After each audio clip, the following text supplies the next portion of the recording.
Bem-vindos ao primeiro Giro Sindical de 2021. Eu sou Renata Belzunces e sou a apresentadora deste programa, que é uma parceria entre o DIEESE e o SINDCT.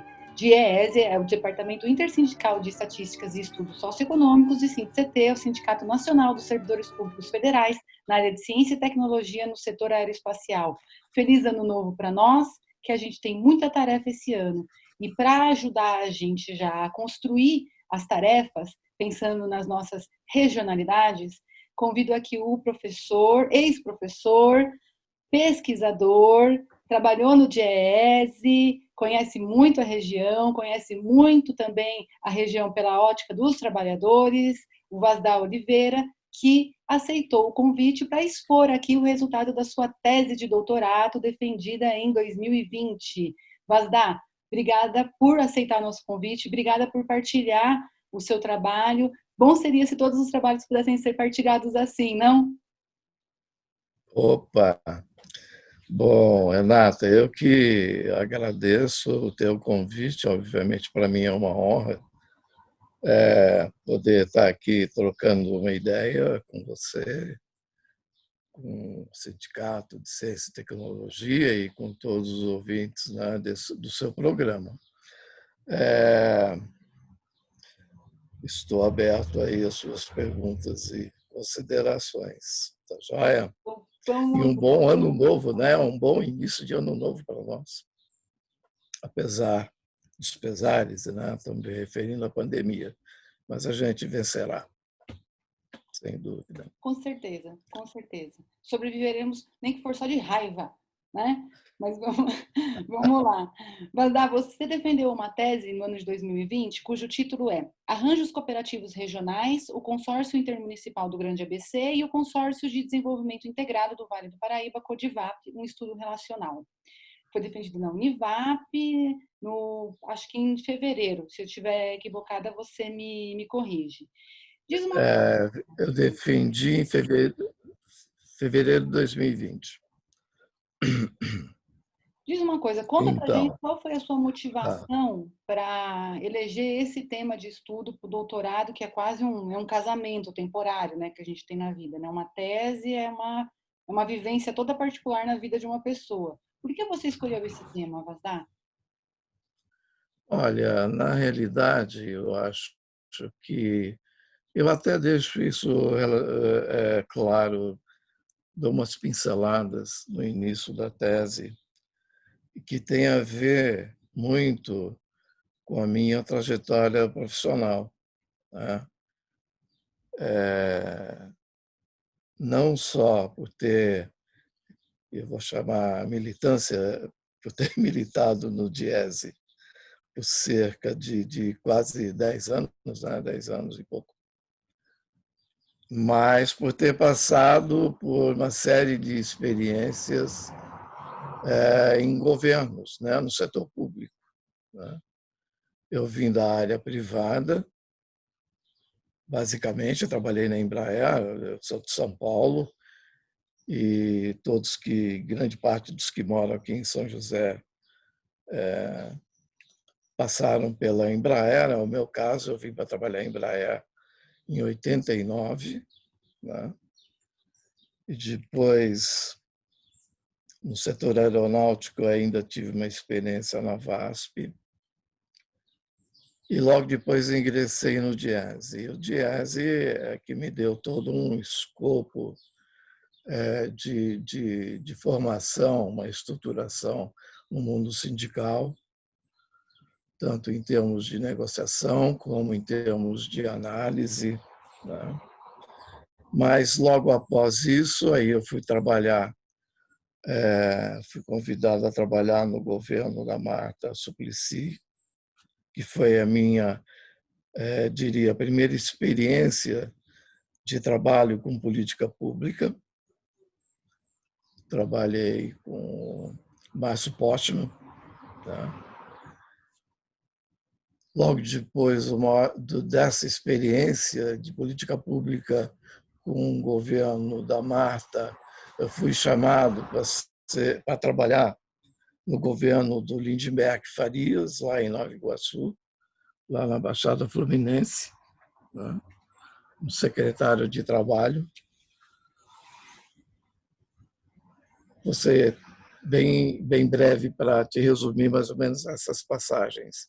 Uhum. Depois o Lindbergh foi trabalhar em Guarulhos, no governo do Eloy Pietá, e do governo de Eloy Pietá eu vim para trabalhar aqui no governo do Carlinhos, né? Aqui em São José dos Campos mesmo. Então, essas passagens, essas vivências, né, na área pública, é que, de uma certa forma, me motivou, né, no doutorado, a desenhar esse tipo de tese, ou de tema, né, dessa temática, que seria a análise dos arranjos cooperativos, né, regionais, no caso do ABC, que é o consórcio intermunicipal do Grande ABC, e aqui o nosso consórcio intermunicipal, o CODIVAP. Então, eu diria que, em suma, foi essa trajetória de vida, né, que me estimulou a encarar o doutorado e tentar discorrer sobre esse tema. Deixa eu só Fala. interromper, peço licença, para que a gente possa estabelecer um diálogo mais igual com todo mundo, para que você explique um pouquinho o que Sim. são essas institucionalidades que você tratou. O que é um consórcio intermunicipal, o que foi o consórcio intermunicipal, é o consórcio do ABC, e o que é a CODIVAP, que é o consórcio de desenvolvimento aqui do Vale. Né? E você já deixou claro que você tem experiência para olhar isso tanto do ponto de vista de dentro do governo, quanto do ponto de vista de quem está analisando como economista e também vivenciou o movimento Sim. sindical, né? Que também está muito Sim. preocupado com as questões regionais. Explica um pouquinho para a gente o que são essas coisas que você analisou. Bom, estas institucionalidades, elas têm um foco, e o foco é o desenvolvimento, né?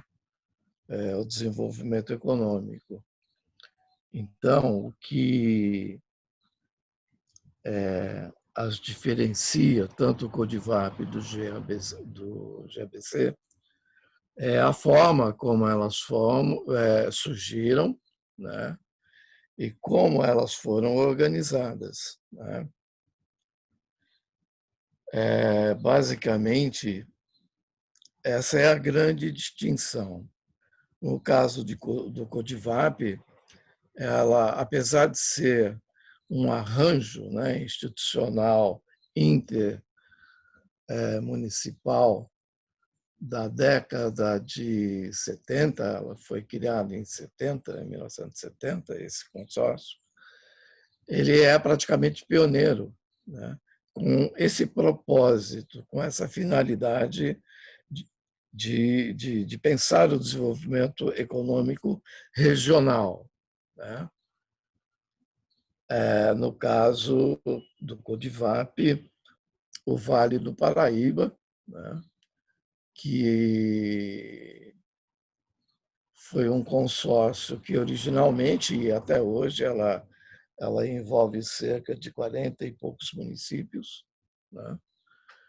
Porque ela extrapola um pouquinho o território do Vale do Paraíba, porque envolve mais 4 municípios que estão um pouquinho fora desse contexto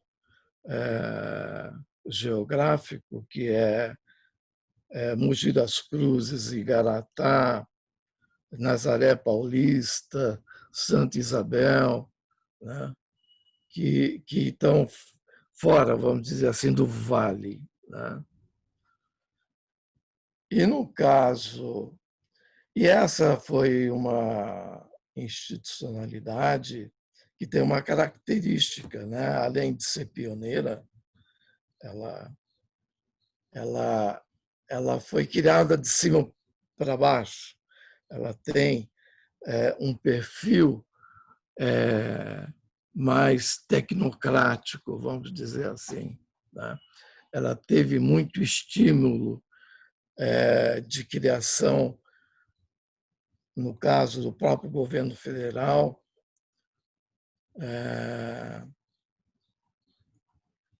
Eu vou me esquecendo aqui dos nomes, tá? Egídio Martins, né? Foi o governador Paulo Egídio Martins, foi o primeiro superintendente do Codivap, e ele foi um dos grandes incentivadores, porque na década de 60, já no governo, na ditadura militar, no governo Castelo Branco, ele foi ministro da Indústria e Comércio, e ele, obviamente, sempre teve um grande interesse.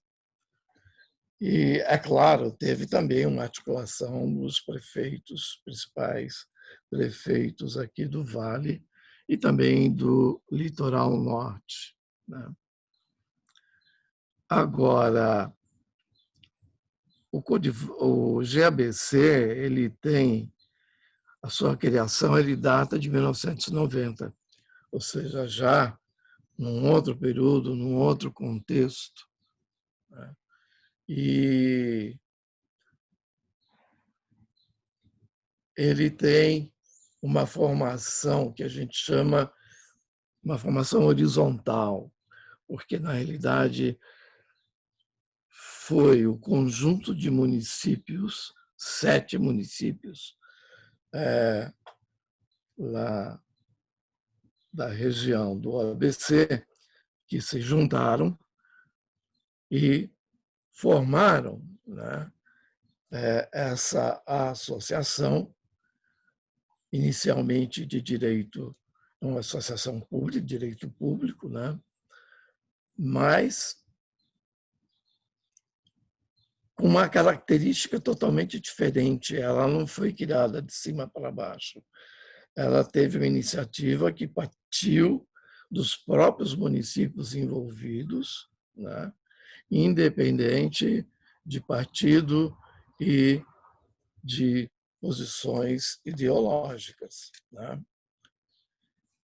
Mas teve um grande articulador, um grande incentivador nesse processo, que foi o prefeito Celso Daniel, na época do PT, né, lá em Santo André.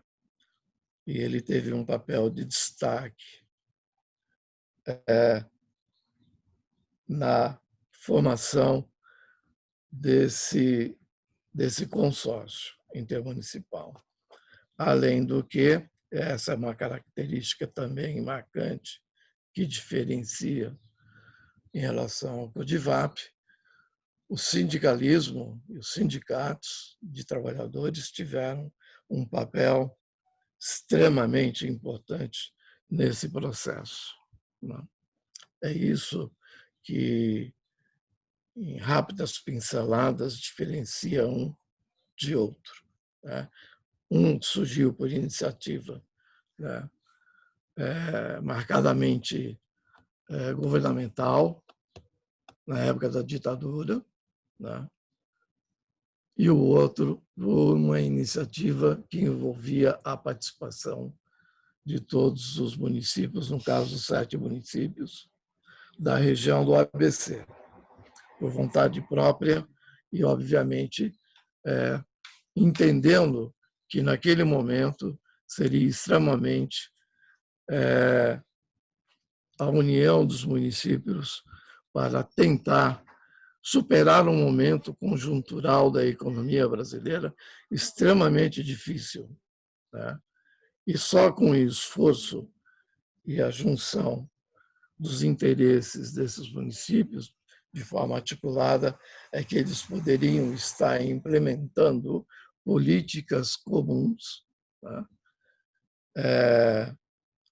para dialogar junto com os demais entes federativos, governo federal, governo estadual, principalmente.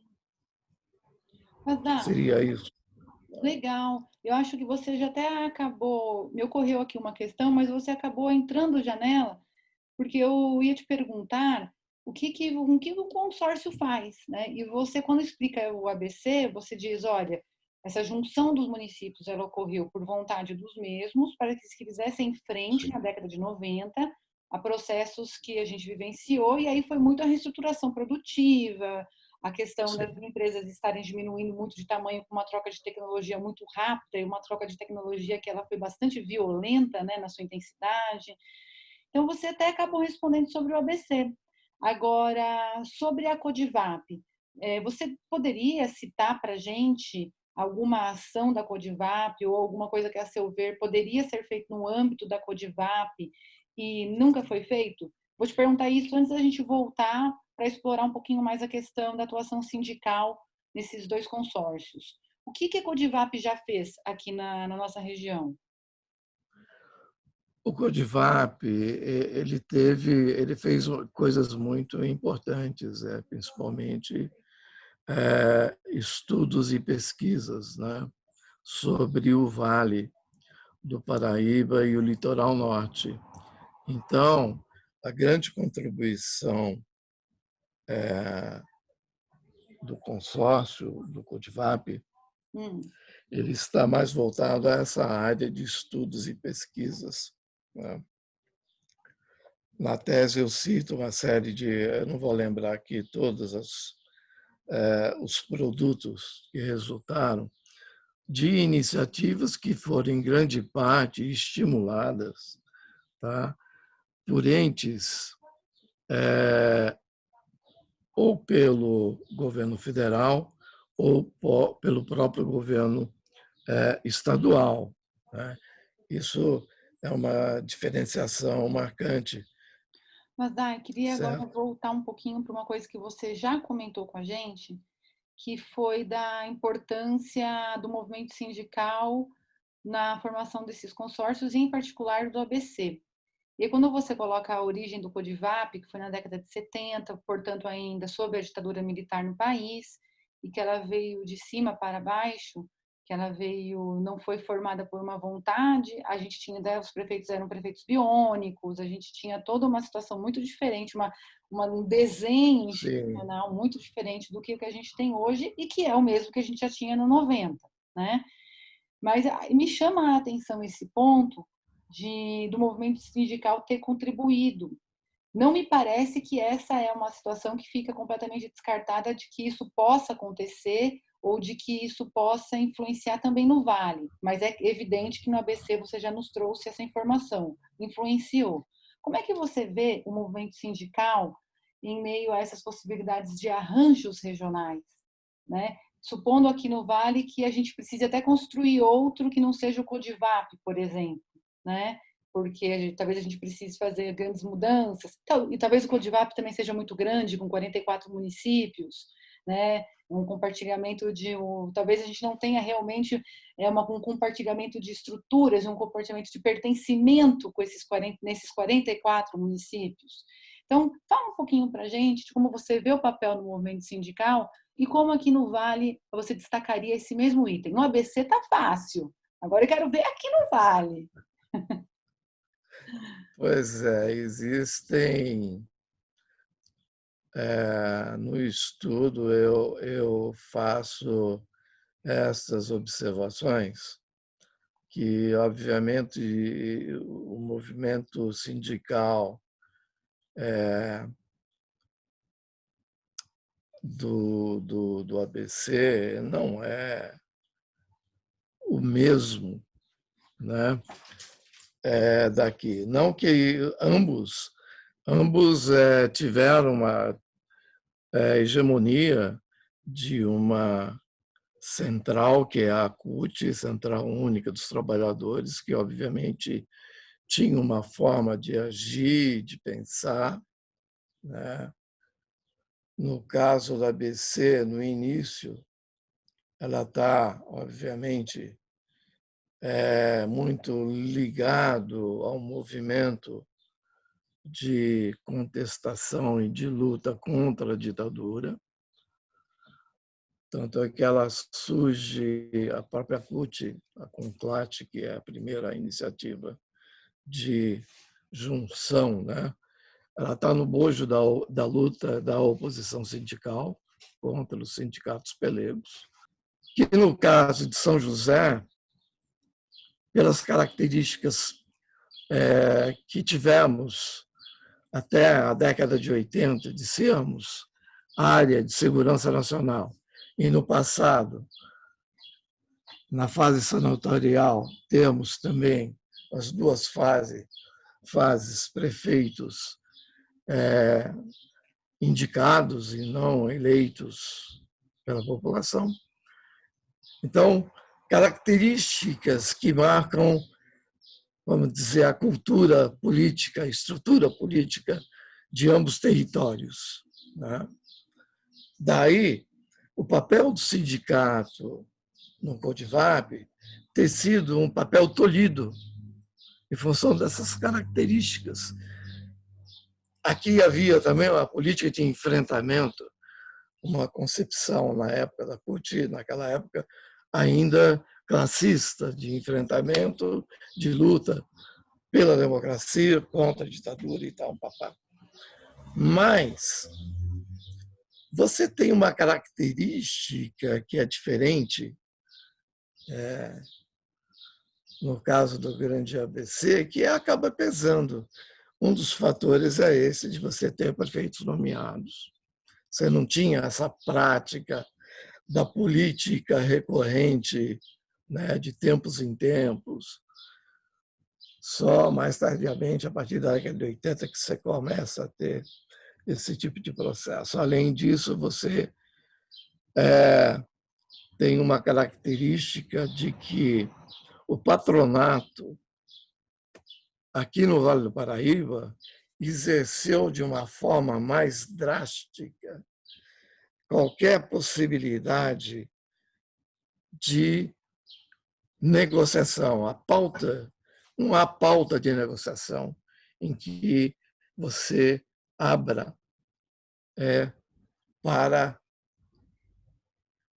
com amplitude para abranger negociação com os sindicatos. Você colocou aí já diversas vezes aí nessa conversa, nessa aula aí que você está dando para a gente sobre as dores, né, de você pensar o desenvolvimento de um país e sobre também do ponto de vista dos trabalhadores, né, a luta pela manutenção do emprego, das condições de vida, da sua própria reprodução da vida, né?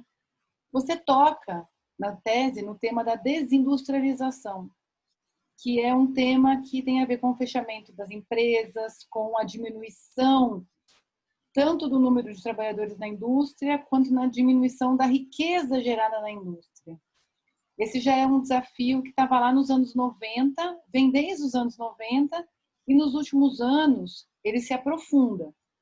Nos últimos anos ele se aprofunda no país, e não dá para deixar de dizer, hoje nós estamos gravando essa conversa nossa aqui a 14 de janeiro, deverá ir ao ar no dia 16 de janeiro, e no dia 11 de janeiro, nesta segunda-feira, nós tivemos o anúncio do fechamento da Ford, que fechou sua planta de caminhões em 2019 no ABC e faz um anúncio tempestivo de fechamento das plantas de Taubaté e Camaçari.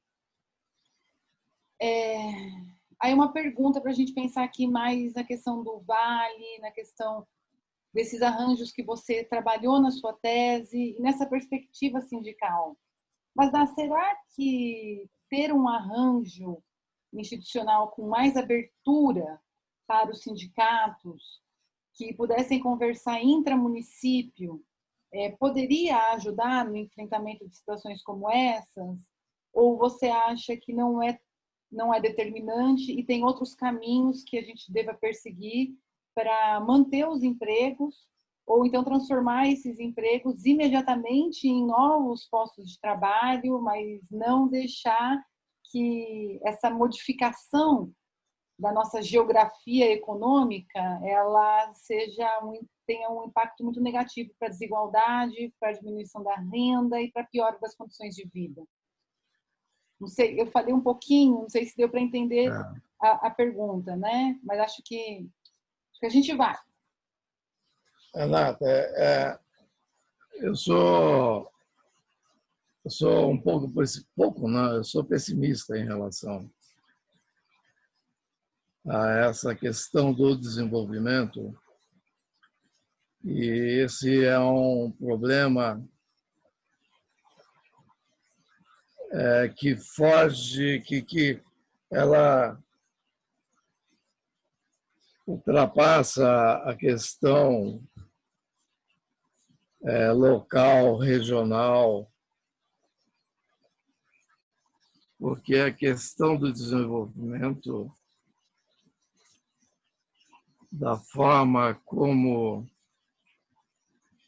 ela tem sido tratada no Brasil, e na tese eu coloco faço um resgate histórico desse caminho, a nossa opção pela industrialização,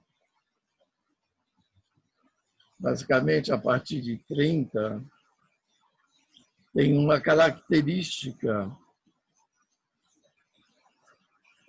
básica, que é o seguinte: a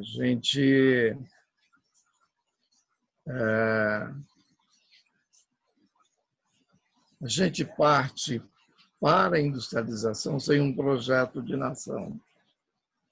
A burguesia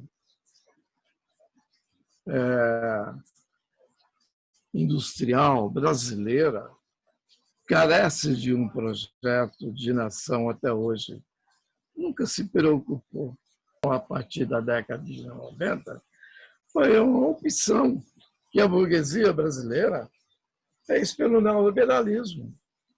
Abriu mão de, se os militares ainda, dentro daquilo que a gente chama de modernização conservadora, tentaram criar algo similar a um Brasil potência, né, que tivesse autonomia na área de tecnologia, principalmente na área de defesa. Tanto é que esse é o grande papel dos militares nessa época, principalmente a corrente mais nacionalista.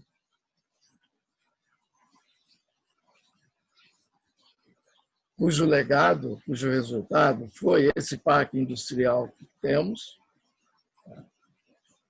até final da década de 80, herdado na década de 90 e destruído na década de 90 por uma mudança no padrão de desenvolvimento, por uma opção da burguesia brasileira, junto com o estamento militar, que é o neoliberalismo, que implicou no início do processo de desindustrialização.